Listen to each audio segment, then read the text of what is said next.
कहानी की शुरुआत होती है 1987 से, जहां पर अगुंग नाम की एक औरत एक गुफे के अंदर जा रही है। उसके साथ उसका बेटा भी है। गुफे के अंदर जाने के बाद वो औरत अपने बेटे को मार देती है। उसने ऐसा क्यों किया किसी को कुछ नहीं पता। वो भी बहुत रो रही है, लेकिन तभी अचानक उसके पीछे एक और शैतानी साया आता है जिसने अपने चेहरे पे एक मास्क पहना है, और उसके बाद वो साया अगुन के माथे पे एक कील ठोक देता है। क्यों किया उसने ये सब? अगुन क्यों इस गुफे में आई थी? किसी को कुछ नहीं पता, लेकिन घबराइए मत, आने वाले वक्त में हमें सब कुछ पता चलेगा। कहानी आगे बढ़ती है लगभग 40 साल आगे, और मूवी का अगला सीन हमें इस कहानी के लीड कैरेक्टर तारी के पास लेके जाता है। तारी जो कि एक छोटा सा दुकान चलाती थी, और उसके साथ उसके बच्चे थे, बेटा हानिफ और बेटी बियान। उसका पति इस दुनिया को छोड़ के जा चुका था और वो अकेले ही अपने बच्चों को पाल रही थी। कुछ देर के बाद उसकी दुकान में उसका अपना भाई कादर आता है। अपने मामा को देख के दोनों बच्चे बहुत खुश हैं, लेकिन अपने भाई को देख के तारी को गुस्सा आ रहा है, क्योंकि कादर आज तक कोई काम नहीं कर पाया। वो बार बार तारी के पास आता था, पैसे लेता था और जाता था। तारी को लगता है कि आज भी कादर उससे पैसे लेने के लिए आया है, लेकिन कादर अपनी बहन को बताता है कि आज माँ की मेड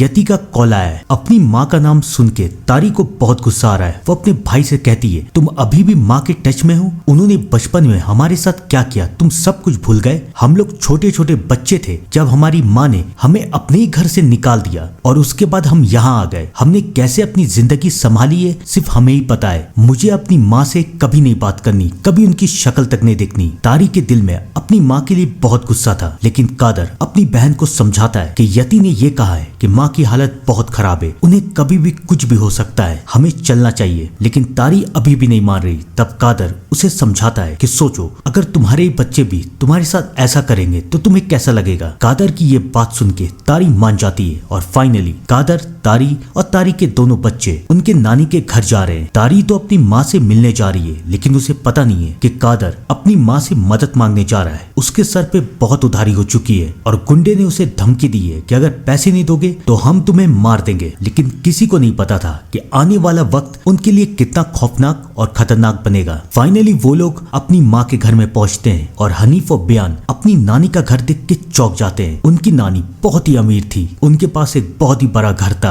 बियान और हनीफ ये सोचते हैं कि जब नानी इतनी अमीर है तो हम लोग गरीबी में अपनी जिंदगी क्यों गुजार रहे हैं। लेकिन तारी ने अपने बच्चों को कुछ नहीं बताया था कि बचपन में उनकी माँ ने उनके साथ क्या किया था। वो लोग अंदर की तरफ बढ़ते हैं, और वहाँ पर उनका स्वागत यति करती है। यति जो कि उनकी माँ की मेट थी, और बस अब वही इस घर में उनकी माँ का ख्याल रखती थी। सबके सब अंदर जाते हैं। बियान और हनीफ बहुत खुश है। वो अपनी नानी की पेंटिंग देखते हैं। वो ये देखते हैं कि उनकी नानी कितनी खूबसूरत थी। लेकिन ठहरिए जरा, ये पेंटिंग कुछ जानी पहचानी लग रही है, ये चेहरा कुछ जाना पहचाना लग रहा है। ये तो वही औरत है जो कि 1987 में एक गुफा में गई थी। ये इतनी अमीर कैसे हो गई? कई सारे राज है, यानी कि यही औरत तारी और कादर की माँ है। तो इसने अपने बच्चों को घर से क्यों निकाला? आइए जानते हैं। यति सबको बताती है कि मैडम की हालत बहुत खराब है। हाँ, बीच बीच में वो अपना हाथ हिलाती है, और जब वो अपना हाथ हिलाती है तो मैं उन्हीं के गाए हुए सॉन्ग्स को बजा देती हूँ। वो गाना सुन के उन्हें चैन मिलता है। तारी और कादर अपनी माँ के पास जाते हैं। सच में अगुन की हालत बहुत खराब है, लेकिन ये क्या, अगुन अभी तक जवान कैसे है? वो तो अपनी बेटी से भी ज्यादा जवान लग रही है। खैर, इस बारे में बाद में बात करेंगे। अगुन अब हिल भी नहीं सकती। हाँ, बीच बीच में वो कभी कभी अपना हाथ हिलाती है। कादर अपनी माँ के पास पहुँचता है और कहता है, माँ हम लोग आ गए, ये देखिए आपकी बेटी के बच्चे। तारी अपने बच्चों को कहती है कि जाओ नानी को हाय बोलो। हनीफ तो जाके हाय बोल देता है, लेकिन जब बियान का वक्त आता है तो अगुन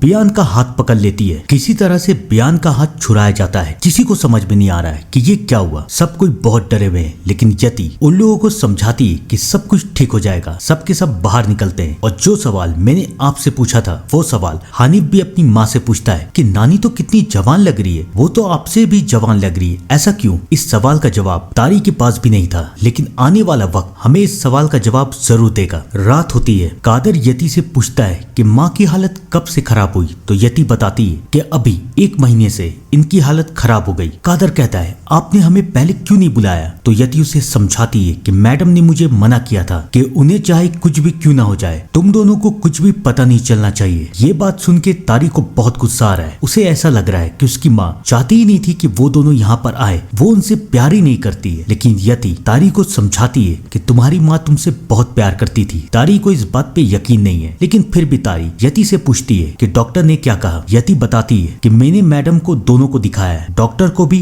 और यहाँ के बाबा की हुसैन को भी। डॉक्टर ने तो जवाब दे दिया, डॉक्टर तो इलाज करने से भी मना कर रहा है क्योंकि उसे समझ ही में नहीं आ रहा कि ये कौन सी बीमारी है। लेकिन हुसैन ने ये कहा है कि मैडम के अंदर एक आत्मा है जो कि उन्हें धीरे धीरे करके मारते जा रही है। ये बात सुन के तारी को बहुत गुस्सा आ रहा है। वो समझाती है ये सब बकवास बंद करो, कल के कल हम डॉक्टर को बुलाएंगे और देखेंगे कि आगे क्या करना है। और हाँ एक बात और, मैं यहाँ पर रहने के लिए नहीं आई हूँ, मैं 3 या 4 दिन के बाद यहाँ से चली जाऊंगी। ये कह के तारी वहाँ से चली जाती है, लेकिन बेचारी को पता नहीं था कि आने वाला वक्त क्या होगा। अगली सुबह हनीफ बहुत परेशान है क्योंकि उसका खिलौना मिल नहीं रहा है। हनीफ और उसकी बहन खिलौने को ढूंढ रही है, लेकिन खिलौना तो कहीं है ही नहीं। तभी बियान को आवाज आती है हनीफ के खिलौने की, और वो उस आवाज का पीछा करते हुए अपनी नानी के कमरे में चली जाती है। वो देखती है कि हनीफ का खिलौना नानी के बेड के नीचे है और वो स्टार्ट है, लेकिन ये हुआ कैसे। बियान उस खिलौने को निकालने के लिए अंदर जाती है और तभी उसकी नानी उठ जाती है। ये देख के बियान चिल्ला देती है और बियान की आवाज सुन के सब के सब वहाँ आ जाते हैं। अब अगुन की हालत बहुत खराब है, वो तड़प रही है। कादर अपनी माँ को संभालने की कोशिश करता है तो अगुन उसके ऊपर उल्टियाँ कर देती है। कादर चिल्लाता है कि अब हमें हुसैन को बुलाना ही पड़ेगा, और उसके बाद उस घर में हुसैन आता है। हुसैन जो कि आत्माओं को भगाता था और जिसने ये भी कहा था कि अगुन के अंदर एक शैतानी आत्मा है। हुसैन अपना काम कर रहा है, अपना जादू कर रहा है। वो कादर को बुलाता है और तारी को भी। वो तारी को एक पत्ता देता है, कहता है कि इसे कूटो। तारी उस पत्ते को कूटती रहती है और तब हुसैन को पता चल जाता है कि आखिरकार वो शैतानी आत्मा अगुन के पीछे क्यों पड़ी हुई है और उसे अगुन के शरीर से कैसे निकाला जाए। वो अगुन के पास जाता है और एक सब्जी कादर को देता है और कहता है कि जब भी मैं तुम्हें कहूँ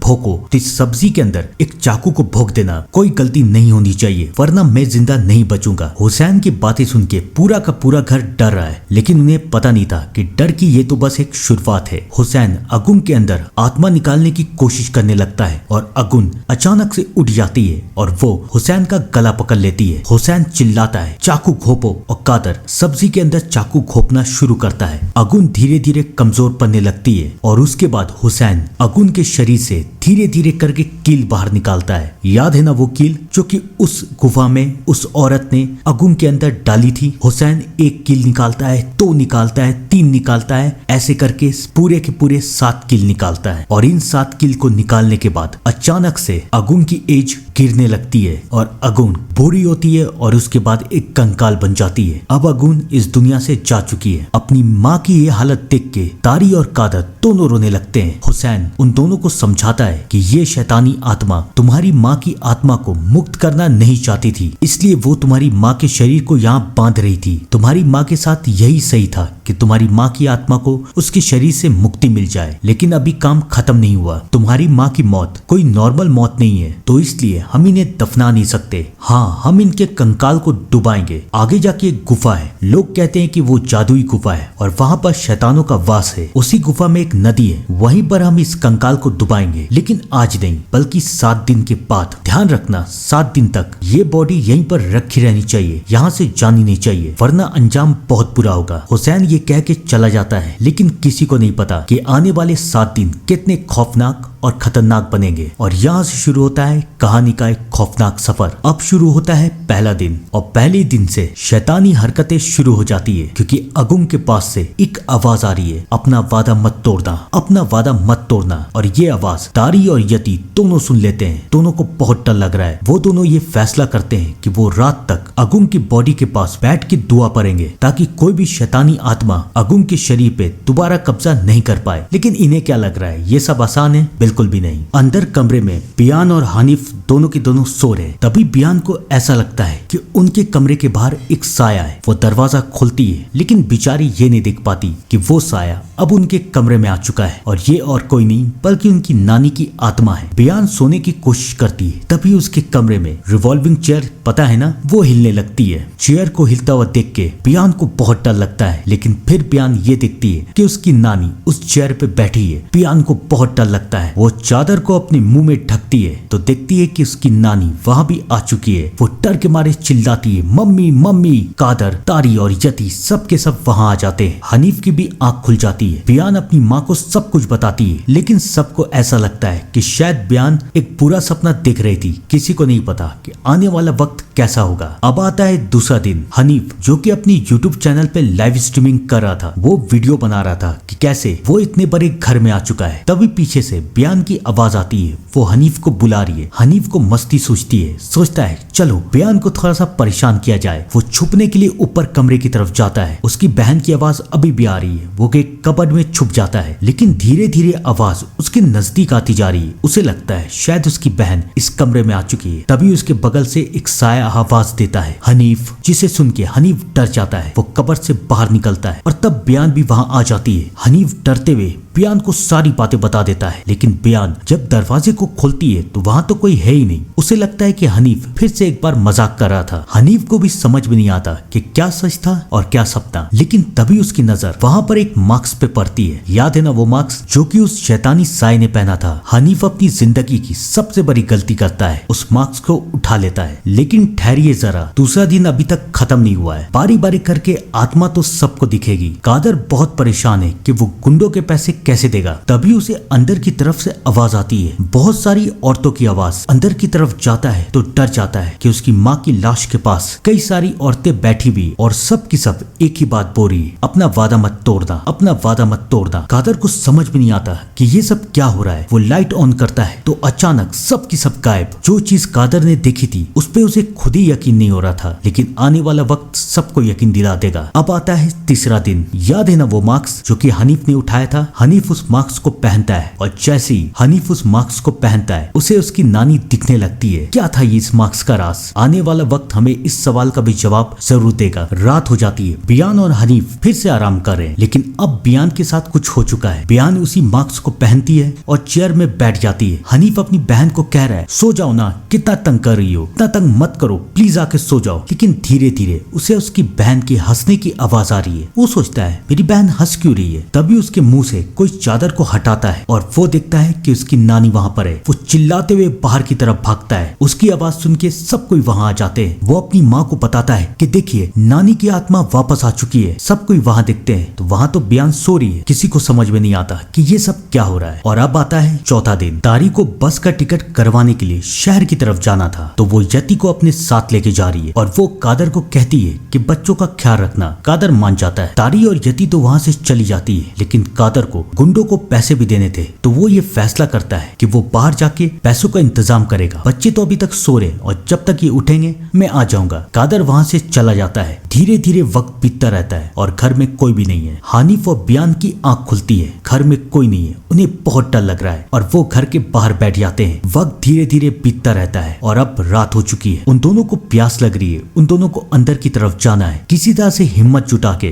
वो दोनों अंदर की तरफ जाते हैं और फाइनली उनका सामना उसी मार्क्स वाले साय के साथ हो जाता है। दोनों के दोनों बहुत डर जाते हैं। दोनों बाहर की तरफ भागते हैं और अब तक उनकी माँ तारी और याति दोनों लौट चुकी है। वो दोनों चिल्लाते हैं नानी जिंदा है, नानी जिंदा है। तारी और याति अंदर की तरफ जाते हैं, लेकिन अंदर तो कुछ है ही नहीं। लेकिन घबराइए मत, धीरे धीरे सबके सामने सब कुछ आएगा। अब आता है पांचवा दिन। कादर अपने घर पहुंचता है। तारी उससे बहुत नाराज है। वो उससे कह रही है कि तुम मेरे बच्चों को अकेला छोड़ के कैसे जा सकते हो? तुम उनके मामा थे, तुमने ऐसा क्यों किया? मेरे बच्चे कितने डर चुके हैं तुम्हें पता भी है। और मैंने अब फैसला कर दिया है कि हुसैन की सारी बकवास को मैं बंद करूंगी। मैं अभी के अभी माँ की बॉडी को दफना देती हूँ और उसके बाद जो होगा देखा जाएगा। कादर अपनी बहन को रोकने की कोशिश करता है, लेकिन अब तारी किसी की बात नहीं सुनेगी। लेकिन कहानी तो अभी बाकी थी। रात में अचानक तारी को कुछ आवाजें आ रही है और ये आवाज उसकी बेटी बियान की भी है। वो बाहर की तरफ जाती है तो देखती है कि उसकी माँ की बॉडी के पास कई सारी औरतें बैठी हुई और सबके चेहरे पे वही शैतानी मार्क्स है, यहाँ तक कि बियान के भी चेहरे पे। और सारी औरतें तारी को दिखती है और कहती है अपनी माँ का वादा निभाओ, अपनी माँ का वादा निभाओ। तारी चिल्लाती रहती है कौन हो तुम लोग, क्या बात कर रही हो, हो, मुझे कुछ समझ में नहीं आ रहा, यहाँ से चली जाओ। लेकिन वो औरतें कुछ नहीं कह रही। कुछ देर के बाद वो वहाँ से चली जाती है। बियान की भी हालत बहुत खराब है। अब तारी से इंतजार नहीं होता। अगले दिन यानी कि छठे दिन तारी अपनी माँ की बॉडी को दफना देती है, लेकिन बेचारों को पता नहीं था कि आने वाला वक्त उन्हें कौन सा रूप दिखाएगा। वो अपने घर लौटते हैं और अब रात हो चुकी है, लेकिन जैसे ही वो लोग अपने कमरे का दरवाजा खोलते हैं, देखते हैं कि उसकी माँ की बॉडी वहीं पर है। अब तारी को भी उस शैतानी साये के ऊपर यकीन हो चुका है। वो लोग बाहर की तरफ भागते हैं, लेकिन बाहर वही मार्क्स वाली शैतान है। उसे देख के लोग घर की तरफ भागते हैं, तो घर में भी शैतान, बाहर भी शैतान। तारी समझ जाती है कि उसने जो कुछ भी किया था गलत था। उसे उस गुफे में ले जाके ही उसकी माँ की बॉडी को दफनाना पड़ेगा। अब आता है आखिरी दिन यानी कि 7वां दिन। वो लोग हुसैन को बुलाते हैं और उसी गुफा में जाके अपनी माँ की बॉडी को दफना देते हैं। लेकिन क्या लगता है सब कुछ खत्म हो गया? आइए जानते हैं। वो लोग घर की तरफ लौटते हैं, लेकिन वो शैतानी साया अब भी वहीं पर है और वो हनीफ को लेके चला जाता है। उसने हनीफ के साथ ऐसा क्यों किया, किसी को कुछ नहीं पता। तारी रो रही है। तारी को समझ में नहीं आ रहा कि वो क्या करे। तभी उसे हनीफ की एक बात याद आती है कि हनीफ ने उसे बताया था कि एक मास्क को पहनने के बाद उसे उसकी नानी दिखने लगी। तो अब ये सब क्या हो रहा है, इसका जवाब तो उसकी माँ यानी कि अगुंग ही देगी। तारी उस मास्क के पास जाती है और फाइनली वो उस मास्क को पहन लेती है और तब उसे उसकी माँ अगुंग दिखती है और अब सारे सच से पर्दा उठेगा। अगुंग अपनी बेटी को बताती है कि हम लोग बहुत गरीब थे, हमारे जीने तक की नौबत नहीं थी, कभी भी हमारे साथ कुछ भी हो सकता था और तब मैंने अपनी जिंदगी की सबसे बड़ी गलती की, शैतान से सौदा किया। मैंने अपने पहले बेटे को मार दिया और शैतान ने मुझे दौलत दी, शक्ति दी, लेकिन उसके साथ कुछ शर्तें भी थी। शर्त ये थी कि मेरे खानदान में पैदा होने वाले हर पीढ़ी के बेटे को मरना पड़ेगा और बेटी को शैतान की पूजा करनी पड़ेगी। उस वक्त तो मैंने इस शर्त को मान लिया, लेकिन धीरे धीरे जब तुम लोग बड़े होने लगे तो मुझे डर लगने लगा कि कहीं वो कादर को मार न दे और तुम्हें अपना गुलाम न बना ले। तो इसलिए मैंने तुम दोनों को इस घर से निकाल दिया। लेकिन किस्मत का खेल तो देखो, तुम दोनों यहाँ पर वापस ही आ गए। बेटी, अब वक्त आ चुका है कि तुम इस किस्से को हमेशा के लिए खत्म कर दो और इसे खत्म करने का सिर्फ एक ही तरीका है। मेरे कमरे में 7 कील है, उस कील को ले जाके उस गुफा की नदी में लौटा दो और इस मार्क्स को भी ले जाओ और वहां ले जाके इसे भी तोड़ दो। फिर सब कुछ ठीक हो जाएगा, तुम्हें हानिफ भी वापस मिल जाएगा। लेकिन अब देर मत करो। अपनी माँ की बातें सुन के अब तारी और कादर उस गुफा के अंदर जा रहे हैं। तारी उस गुफा में पहुंचती है और उस गुफा की शैतान से ये कहती है कि मैंने तुमसे जो कुछ भी लिया था